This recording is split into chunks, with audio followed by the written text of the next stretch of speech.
मिनिटाचं काम आहे कोल्हापूर पासून.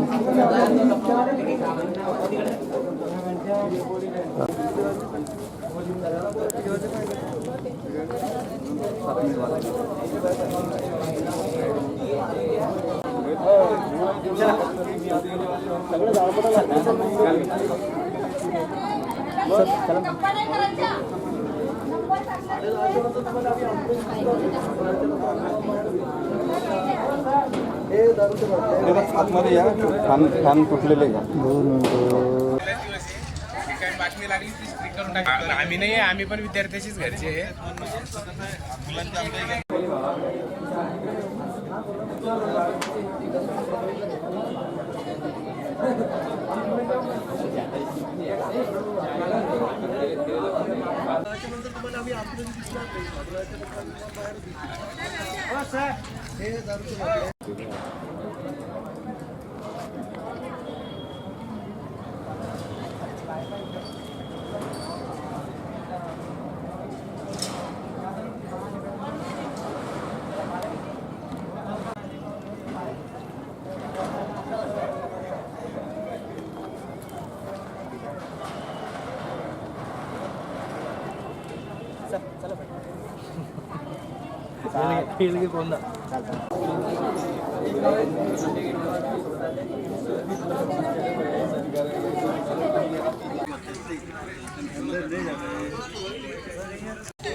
मी वर्षा सोनवणे काउन्सिलर आहे आणि आत्ता मी माझ्या मुलीला पेपरला सोडवायला इथे आलेली आहे. 12वीचा परीक्षा आहे तिची आणि जिल्हा परिषद स्कूलचं सेंटर असल्यामुळे आणि मला या स्कूलचा पहिले पण अनुभव आलेला आहे. माझी मोठी मुलगी पण 12वीलाच होती, तेव्हाही आम्ही बघितलं खूप अस्वच्छता आहे. दारूच्या बाटल्या पडलेल्या आहेत तिथे, फुटलेल्या अस्वच्छता आहे. पाण्याची व्यवस्था नाही आहे, टॉयलेटची व्यवस्था नाही आहे. मुलांनी कशा वातावरणात पेपर द्यावा, आपल्या उद्याचं भविष्य आपण म्हणतो, आपण त्यांना घरी इतकं छान वातावरण देतो की त्यांनी त्यांचं माइंड फ्रेश राहून त्यांनी चांगला अभ्यास करावा आणि त्यांचं भविष्य उज्ज्वल व्हावं याच्यासाठी. आणि नेमकं त्यांना जे परीक्षेचा काळ असतो, या परीक्षेच्या ह्याच्यामध्ये त्यांनी कुठल्या वातावरणात पेपर द्यावा आणि कसा द्यावा मला तेच कळत नाही आहे की अस्वच्छता याच्यामध्ये नेहमीच बघायला मिळते. आणि मला असं वाटते की हे वातावरण जे आहे ते बदलण्यासाठी प्रशासनाने याकडे काळजीपूर्वक लक्ष द्यावं.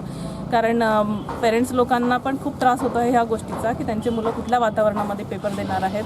तर मला एक नम्र विनंती आहे माझी की सर्व पेरेंट्स लोकांनी पण ह्या गोष्टीचा फॉलोअप घ्यावा आणि प्रशासनाकडून एवढीच अपेक्षा आहे की त्यांनी ह्या गोष्टीकडे काळजीपूर्वक लक्ष द्यावं आणि आपलं उद्याचं भविष्य जे मुलं आज इथे पेपरला द्यायला ते चांगल्या परिस्थितीत त्यांना वातावरण मिळावं ह्याची काळजी प्रशासनाने घ्यावी.